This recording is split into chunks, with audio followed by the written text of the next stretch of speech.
There are stories that come from the cold places, from the long nights of winter when darkness settles early and stays late, when snow transforms familiar paths into uncertain terrain, when a traveler alone on the road must rely on more than maps and memory to find their way home. These are stories not of terror, but of mercy, not of things that threaten, but of presences that protect, quiet guardians who watch over those who venture into the winter night with no company but the wind and the falling snow. Tonight I want to share with you one of the gentlest and most enduring of these tales, a story that has been told in different forms across the rural villages of old Europe, whispered beside hearth fires on winter evenings, passed down through generations of people who understood that winter roads could be treacherous and that sometimes help came from unexpected sources. It is the story of the Lantern Woman, a silent figure who appears in the darkest hours to guide lost travelers home, asking nothing in return, speaking no words, simply lighting the way when all other lights have failed. The story exists in many versions, as such stories do. In some regions, she is called the Lady of the Light. In others, the Mother of the Road. Some know her as the Silent Guide, or the Winter Woman, or simply the Lantern. The details shift depending on who tells the story and where and when, but certain elements remain constant across all tellings. She appears only in winter, only at night, only when snow falls heavily and the road becomes impossible to navigate. She carries a lantern that never flickers despite wind and weather. She never speaks, never looks back, simply walks ahead with steady purpose, leading travelers to safety. And when her task is complete, when the traveler has reached safety, she vanishes as quietly as she appeared, leaving no footprints in the snow, no evidence of her presence beyond the traveler's memory and the overwhelming sense of having been saved by something both mysterious and kind. Medieval and early rural European communities told many stories of road guardians, of spirits and presences that watched over travelers during dangerous journeys. The roads themselves were perilous in those times. Unpaved tracks through forests and over hills, poorly marked, vulnerable to weather and darkness, haunted by very real dangers like wolves and bandits, and the simple but deadly threat of getting lost in the cold and dying of exposure before morning. Winter made everything worse, adding snow and ice and bitter temperatures that could kill in hours. A traveler caught in a winter storm, disoriented by darkness and blowing snow, faced death as certainly as someone drowning in deep water, and often with as little chance of rescue. In such circumstances, the appearance of a light in the distance was salvation itself. A lantern meant someone was near, meant human presence, meant guidance and hope and the possibility of reaching shelter before the cold claimed you. So stories of mysterious lights that appeared to guide lost travelers resonated deeply with people who understood from experience how desperately such guidance might be needed, how miraculous it felt when help arrived in the darkest moment, how thin the line was between survival and death on a winter road. But the Lantern Woman's stories were different from tales of other road spirits in one crucial way. She was not frightening. She did not trick or test or judge. She did not demand anything of those she helped. She simply appeared when needed, provided the service of guidance, and disappeared when it was complete. There was something maternal about her presence, something deeply reassuring, something that suggested not a supernatural threat, but a supernatural kindness, a gentleness that transcended death and remained to serve those still living, still struggling through the cold and the darkness toward home. The themes that run through these stories are simple but profound. Kindness that asks for nothing in return. Protection offered to strangers. The mysterious persistence of care beyond death. The power of light in darkness. The way small acts of guidance can mean the difference between life and death. The gratitude that survives across generations, keeping alive the memory of mercy received. These are not complex theological concepts or elaborate moral lessons, but fundamental human truths about what we need from each other, especially in the hardest times, especially when we are most vulnerable and alone. Tonight, as we settle into this story, let us imagine ourselves on those old roads, in that deep winter darkness, feeling the cold seep through our clothes, watching the familiar path disappear under accumulating snow, sensing the fear that comes when you realize you are lost and night is falling and the temperature is dropping and no one knows where you are. Let us meet the travelers who found themselves in this terrible situation, and let us witness within the appearance of the lantern light, the silent figure, the quiet salvation that came from nowhere and asked for nothing and vanished like breath in cold air, leaving only gratitude and wonder and the story that would be told for generations to come. The road wound through a landscape that seemed designed for getting lost. It was not a grand highway connecting cities, not a well-traveled route maintained by authorities and marked with clear signs. It was an old rural road, the kind that existed more from use than from planning, worn into the earth by generations of feet and hooves and cart wheels, following the path of least resistance through hills and around obstacles, connecting small villages and isolated farms across a region where settlement was sparse and distance was measured more in hours of walking than in miles. In summer, the road was pleasant enough, winding through fields and forests, offering shade under old trees, the occasional view of distant hills, wildflowers blooming along the verges. Travelers could navigate by landmarks, the old oak that had been split by lightning, the stream crossing where stones provided stepping places, the hilltop from which you could see the church spire of the next village. The journey between settlements might take several hours, but it was manageable, even enjoyable, a chance to move through countryside that was beautiful in its gentle, rolling way. But winter transformed everything. Snow covered the familiar landmarks, making the lightning-struck oak look like any other tree, hiding the stream under ice and snow, obscuring the paths that branched off to various farms and cottages. The hills that provided orientation in clear weather disappeared behind curtains of falling snow or gathering fog. The church spires that served as navigational beacons became invisible in early darkness or obscured by weather. What had been a straightforward if lengthy walk became a test of memory and judgment and luck, where a wrong turn could lead you miles off course, where stopping to rest could mean freezing to death before morning, where the margin between reaching safety and dying alone in the snow was measured in small decisions and smaller pieces of fortune. The villages and cottages scattered along this road were small, their populations counted in dozens rather than hundreds, their economies based on farming and raising livestock, on crafts practiced in small workshops, on the tight self-sufficiency that characterized rural life in centuries past. Each cottage or cluster of cottages represented hours of walking from its nearest neighbor, a distance that in good weather was merely inconvenient, but in winter weather could become unsurvivable. Families in these isolated places understood that winter meant months of minimal contact with the wider world, of relying on stored food and careful rationing, of hoping that no emergency would require travel when travel was most dangerous. But travel was sometimes unavoidable even in the worst weather. A child might fall desperately ill, requiring a journey to fetch the nearest healer or midwife. Word might come of a death in the family, pulling someone into the winter night to be with grieving relatives. Trade might require a journey to sell goods or purchase necessities that could not wait until spring. A traveler passing through might find themselves caught between villages when a storm descended, forced to choose between pushing forward toward uncertain shelter or turning back toward safety that was now as far as the destination had been. Every winter brought stories of people who had not made it, who had been found frozen beside the road or in the woods, who had made wrong choices or been overcome by bad luck, or simply faced conditions too severe for any human to survive. The emotional state of a winter traveler on such a road was complex. There was the physical discomfort, cold that penetrated clothing, wet feet from snow that melted and refroze, exhaustion from pushing through deep drifts, the way prolonged exposure to cold made thinking difficult and movement sluggish.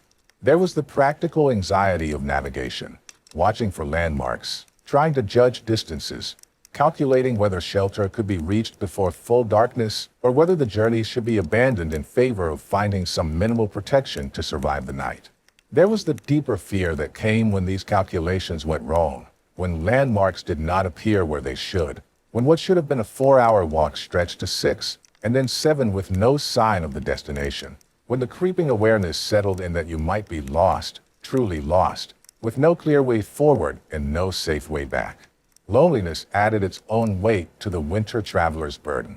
In other seasons, you might encounter fellow travelers, exchange greetings or information, draw some comfort from the knowledge that others were using this road, that human community extended along its length.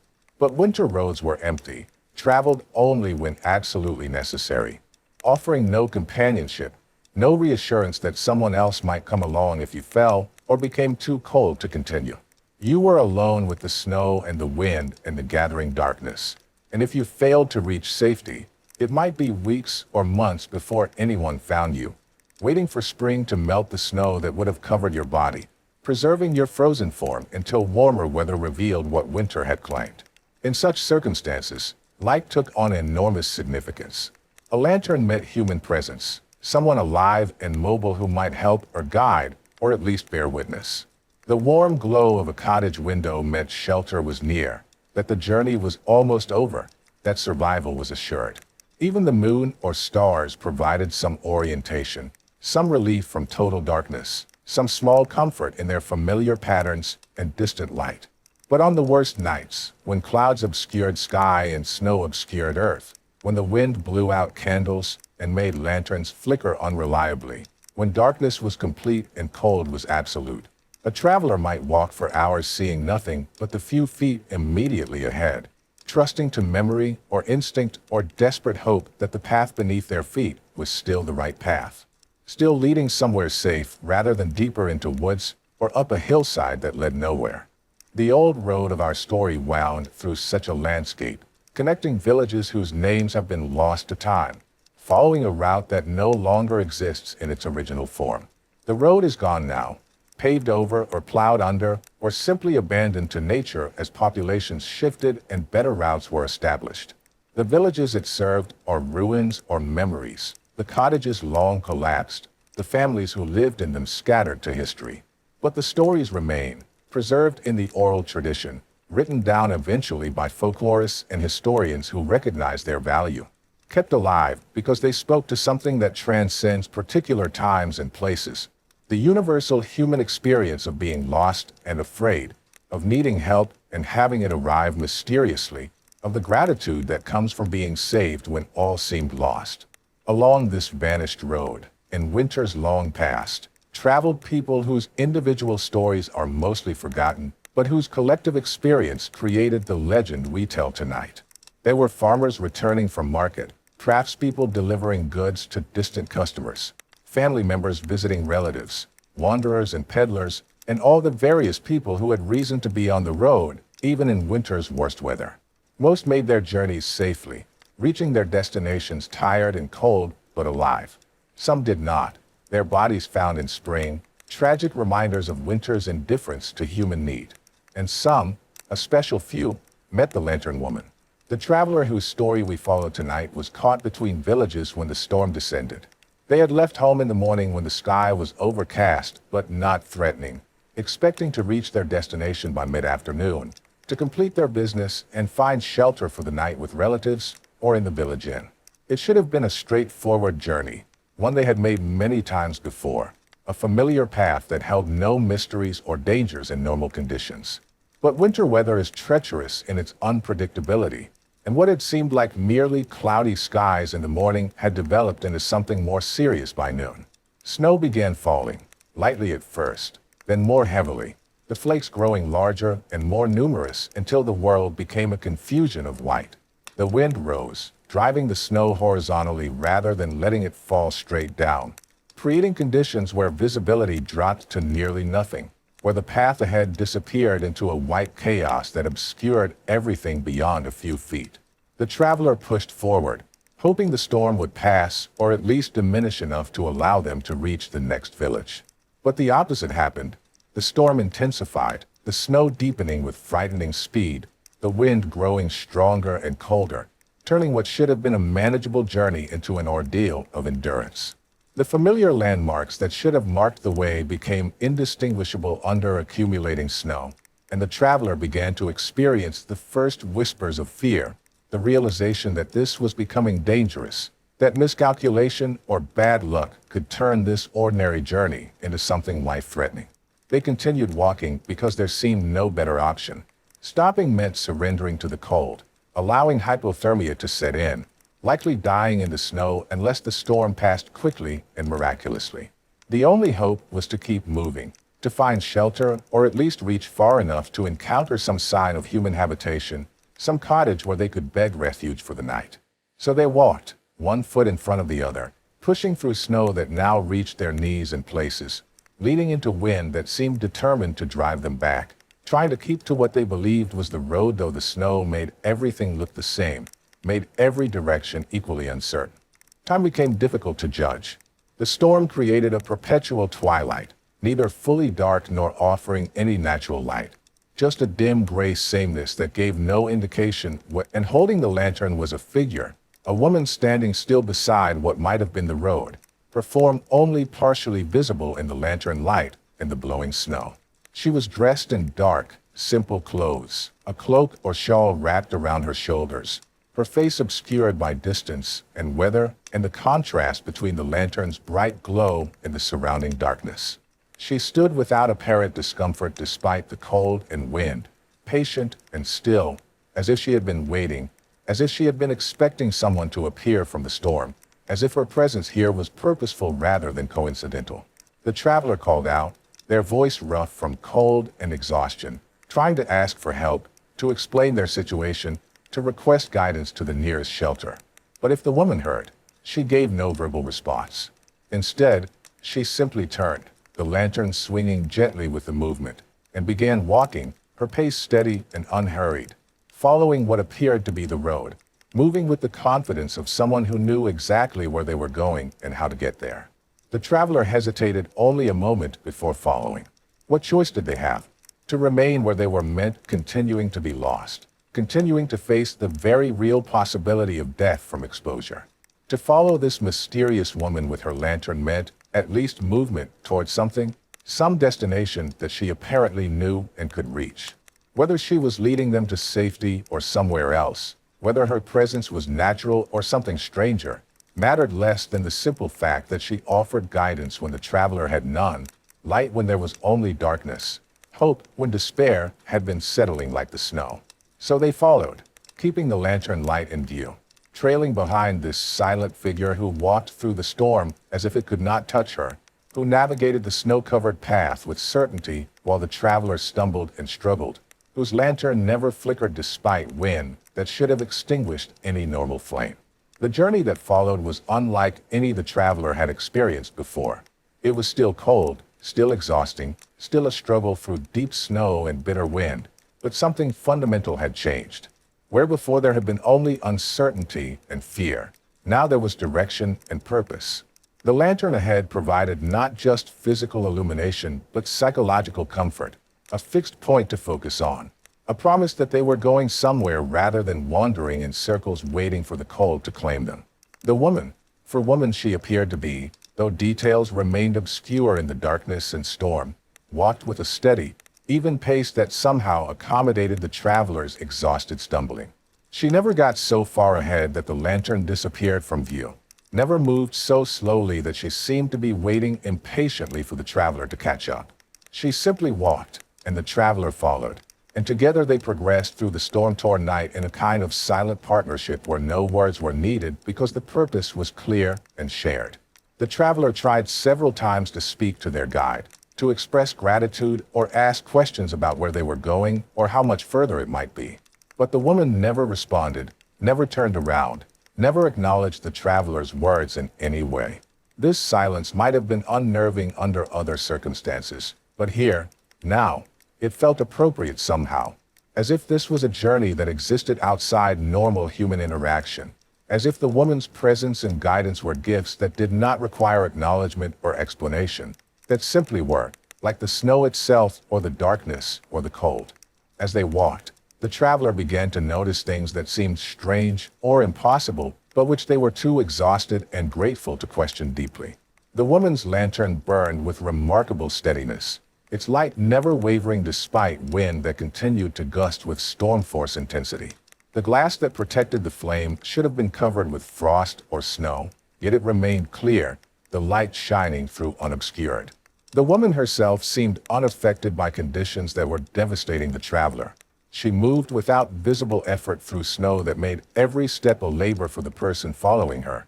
She wore no obvious protection against cold that was severe enough to be deadly.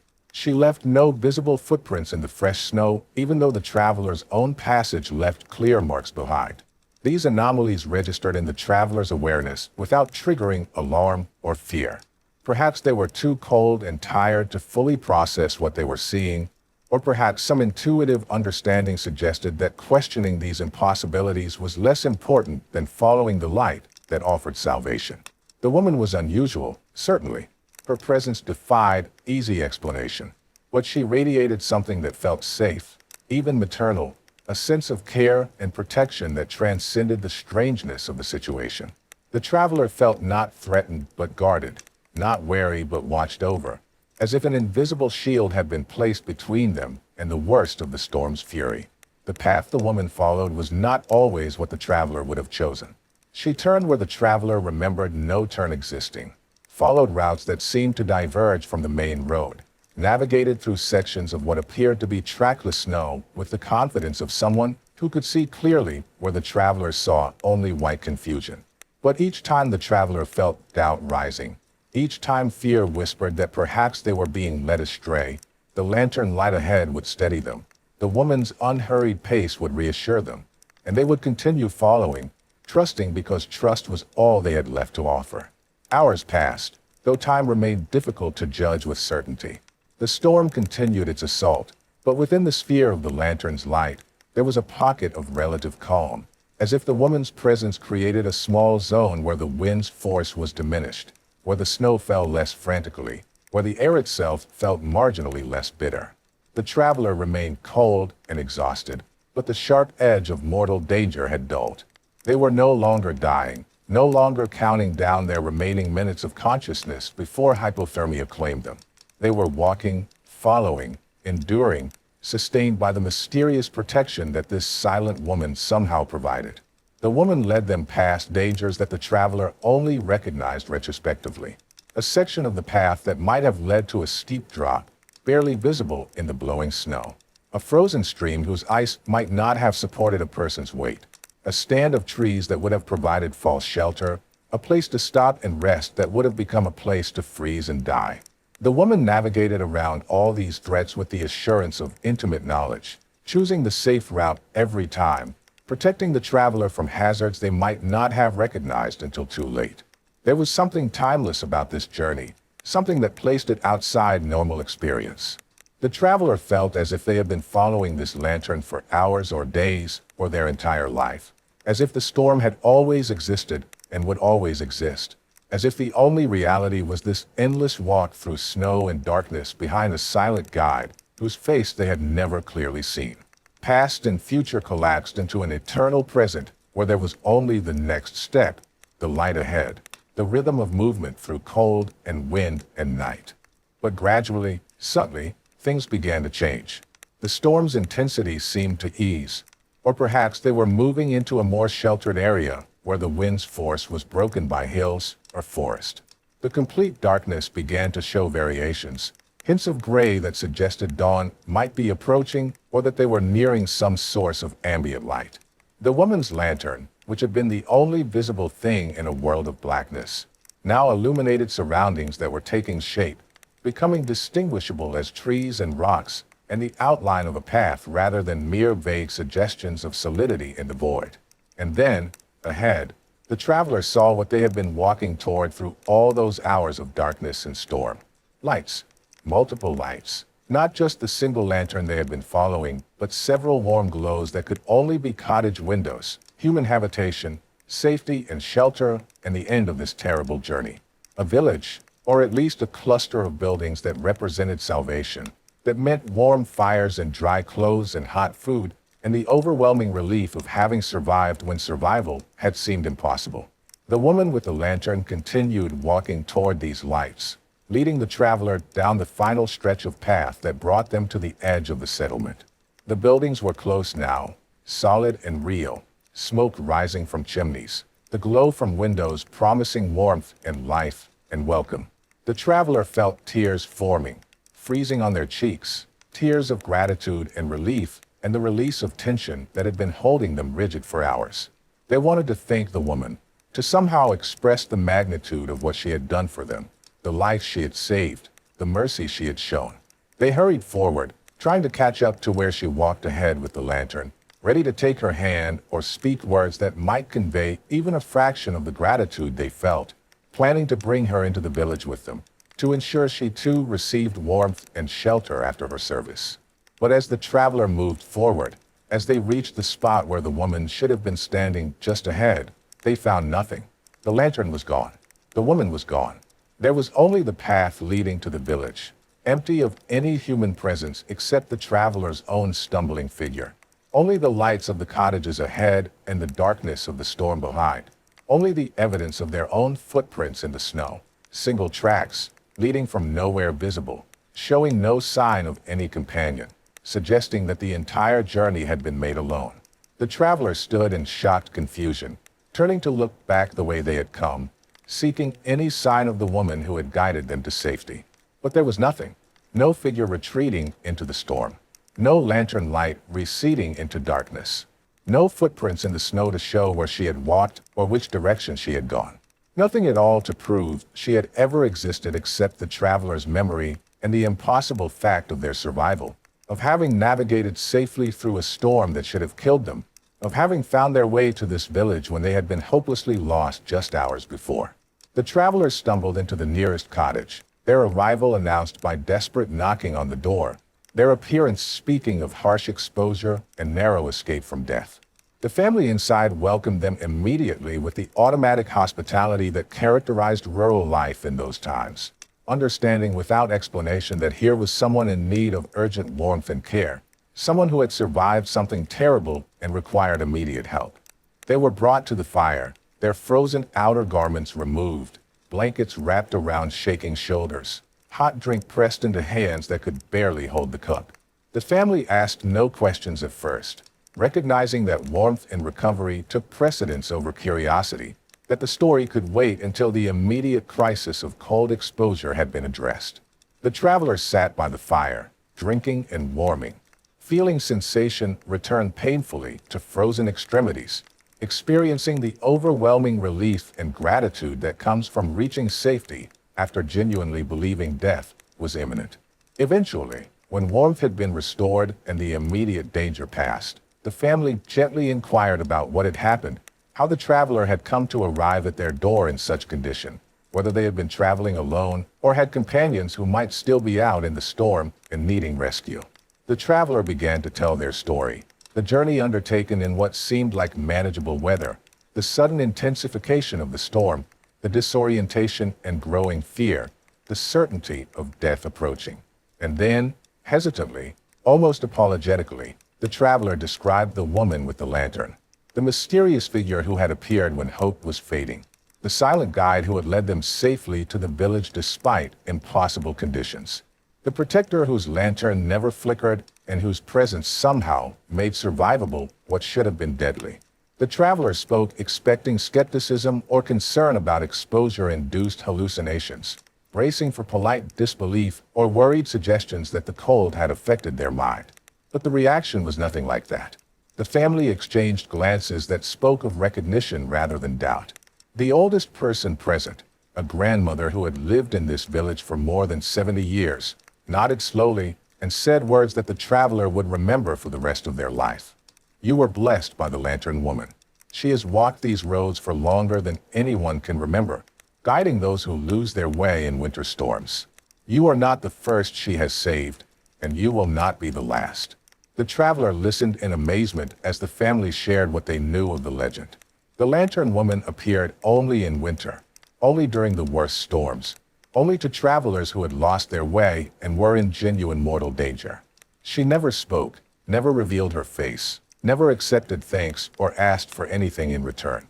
She simply appeared, guided, and vanished, her only purpose seeming to be the prevention of death on these dangerous winter roads. Dozens of travelers over the generations had reported encounters with her. Some had been villagers returning from journeys, people known to the community who could vouch personally for what they had experienced.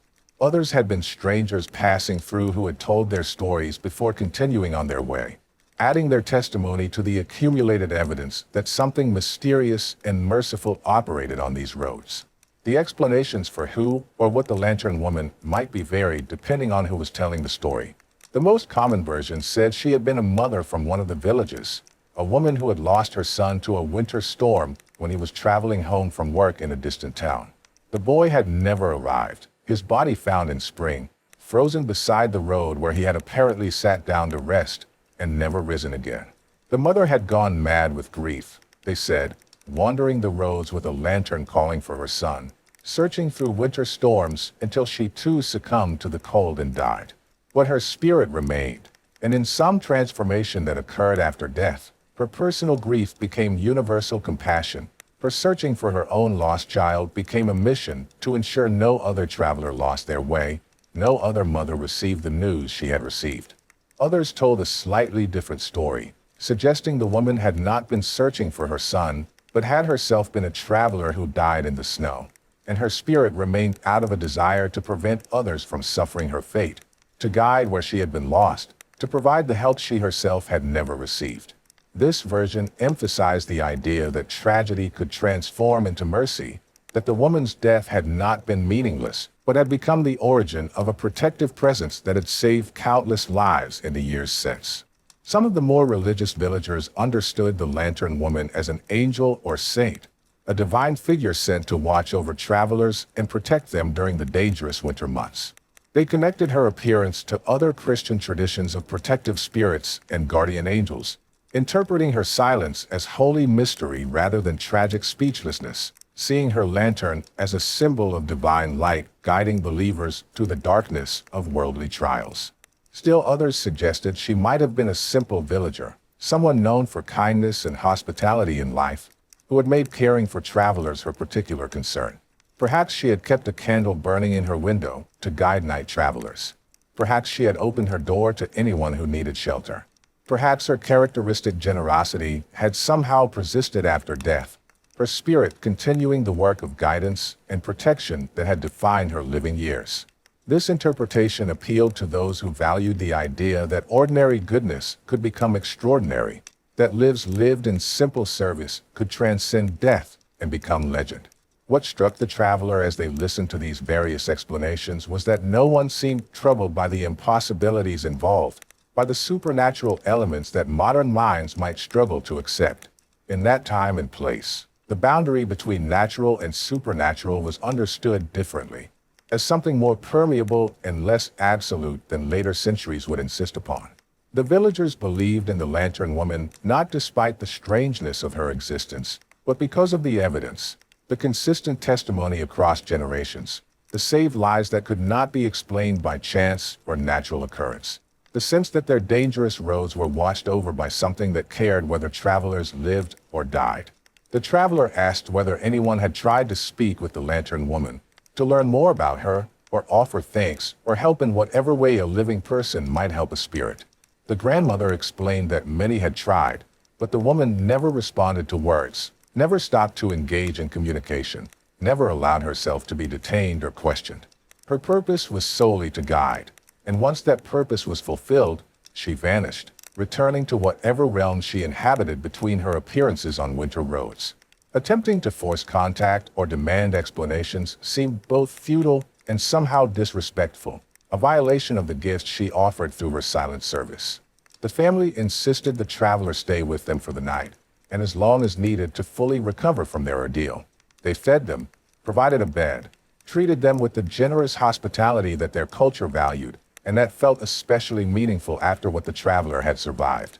As the night wore on and the storm continued outside, as the fire burned low and conversation quieted towards sleep, the traveler lay awake thinking about the woman with the lantern, about the life she had saved, about the mystery that surrounded her existence or non-existence, or whatever state lay between those categories. The next morning, the storm had passed, leaving the world transformed by snow but navigable again in daylight. The traveler eventually continued their journey, reaching their original destination, completing the business that had necessitated travel in the first place.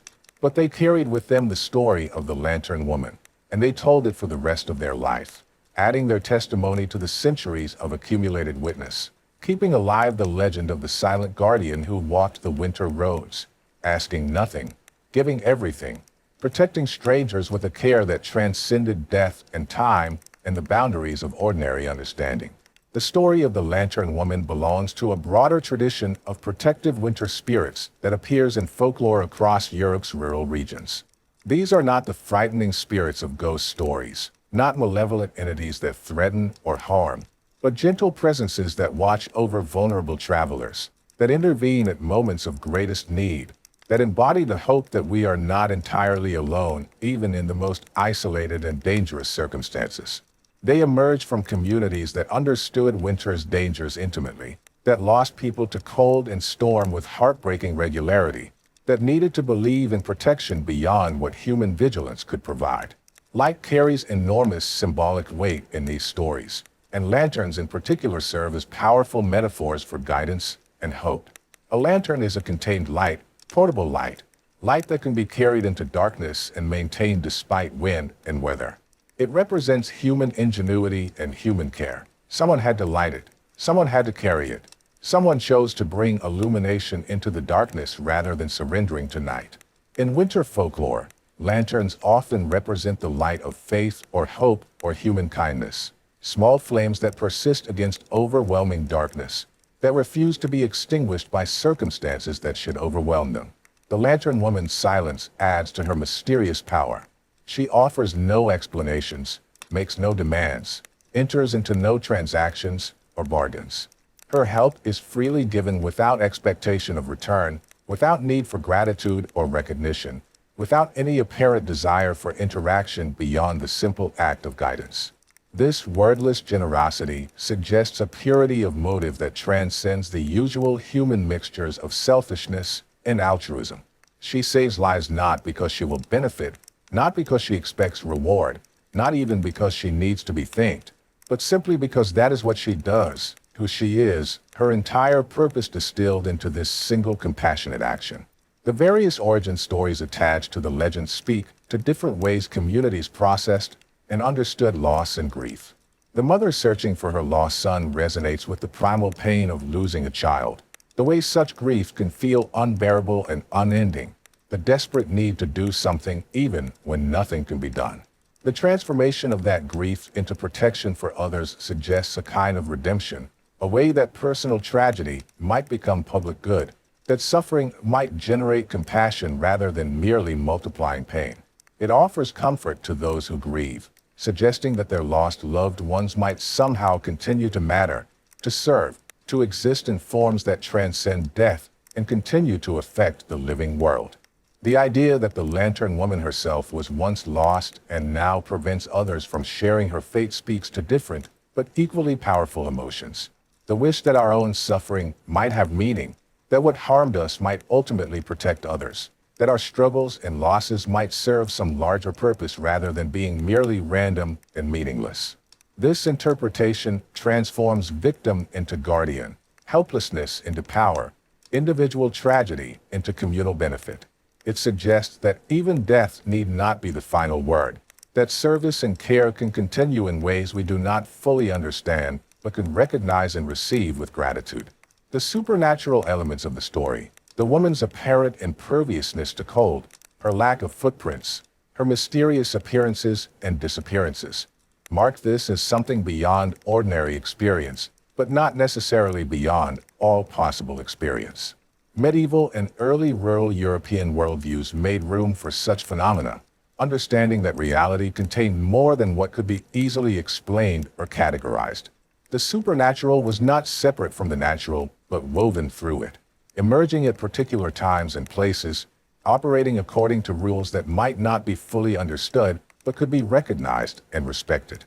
The fact that the Lantern Woman appears only in winter, only during dangerous storms, only to those who are truly lost and in mortal peril, suggests a kind of economy of miracle, a grace that manifests when most needed rather than constantly or casually. This pattern appears throughout folk Christianity and related traditions. Divine or protective intervention that responds to genuine need, that provides exactly what is required for survival without providing excess, that operates according to principles of mercy rather than justice, meeting need rather than rewarding virtue. The persistence of these stories across generations suggests they served important functions for the communities that told them. On a practical level, they encouraged caution among travelers while also providing hope that winter journeys, though dangerous, were not necessarily fatal. They reinforced social bonds by establishing that protection and care extended beyond immediate family or visible community into something larger and more mysterious. They provided comfort to the grieving by suggesting that lost loved ones might continue to serve and protect in some form. They offered a framework for understanding narrow escapes and unlikely survivals, giving meaning to experiences that might otherwise seem merely fortunate or randomly determined. But perhaps most importantly, these stories affirm something fundamental about human nature and human community, the belief that we are meant to help each other, to guide those who are lost, to share light with those who sit in darkness, to extend protection to the vulnerable regardless of whether they can repay the favor. The Lantern Woman's selfless service models an ideal of care that asks nothing in return, that sees a stranger's need and responds with whatever is required to address that need, that finds its entire purpose and satisfaction in the act of helping rather than in any reward or recognition that might follow. As we come to the end of this story, as we prepare to leave that old road and return to our own time and place, it is worth reflecting on what this legend offers to us. So far removed from the world that gave it birth, so different in our circumstances, yet perhaps not so different in our needs. We do not face the literal dangers that winter travelers faced on those old rural roads. We have vehicles that protect us from weather, GPS systems that prevent us from getting lost, emergency services that can be summoned with a phone call, infrastructure that makes travel far safer than it was for our ancestors. The particular peril of being caught in a winter storm on a lonely road is no longer the mortal threat it once was for most of us. But we know our own forms of lostness, our own experiences of darkness and disorientation, our own moments when we need guidance and cannot find it, when we struggle alone with challenges that seem overwhelming, when we would give anything for a light to appear in our personal darkness, for someone to show us the way forward when we have lost the path. The Lantern Woman's story speaks to these modern forms of being lost, reminds us that guidance can come from unexpected sources, that helps sometimes arise in forms we do not predict or fully understand, that we are not necessarily alone, even when we feel most isolated. The image of the silent woman with her lantern walking ahead through the storm offers a powerful metaphor for many kinds of guidance and protection we might receive in our own lives. Sometimes the people who help us most are not those who offer elaborate advice or detailed explanations, but those who simply show us the way forward through their own steady example, who walk ahead with confidence when we can only stumble behind, who provide light without needing to explain where that light comes from or why they have chosen to share it. The legend also reminds us about the value of small acts of guidance and kindness. The Lantern Woman does not solve all the traveler's problems, does not eliminate winter or make storms impossible, does not guarantee that future journeys will be safe.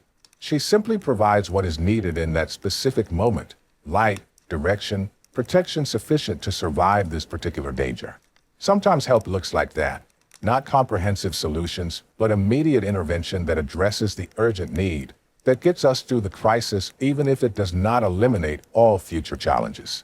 The various origin stories attached to the legend invite us to consider how our own experiences of loss and suffering might be transformed into service and protection for others.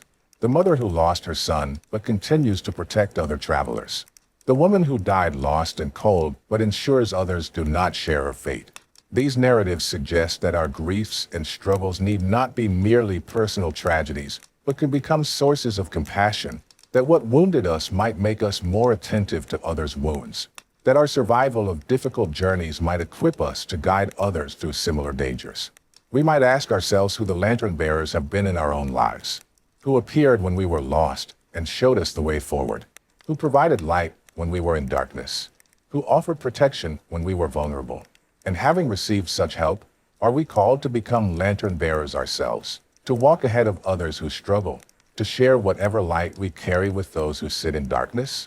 The silence of the Lantern Woman reminds us that service does not require speeches or explanations, that sometimes the most powerful help is offered without words, that presence and practical assistance often matter more than elaborate expressions of care. There is something profound in the idea of guidance that asks nothing in return, protection that expects no gratitude, service that finds its entire reward in the act itself rather than in recognition or reciprocation. As twilight settles over that old road wherever it once ran, as snow begins to fall softly in the winter air, as darkness deepens and cold intensifies, imagine that a light appears in the distance. A single lantern, burning steadily despite wind and weather, held by a figure who stands patient and still, waiting for someone who has lost their way. The woman with the lantern begins to walk, unhurried and certain, following a path she knows though no one else can see it. And somewhere, a lost traveler sees that light and follows, trusting in guidance they do not fully understand, accepting protection from a source they cannot explain, grateful for mercy that asks nothing but offers everything.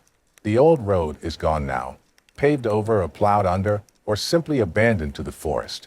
The villages it connected have disappeared or transformed beyond recognition. The people who walked that road on winter nights have been dust for centuries, their individual stories forgotten, their names lost to time. But the legend persists, preserved in the oral tradition, written down eventually, kept alive because it speaks to something that transcends particular times and places, something about how we need each other, how we help each other, how light persists in darkness, how guidance arrives when most needed, how we are watched over by forces we cannot entirely name, but can recognize and trust. May you find light when you are lost. May guidance come to you in your darkest hours.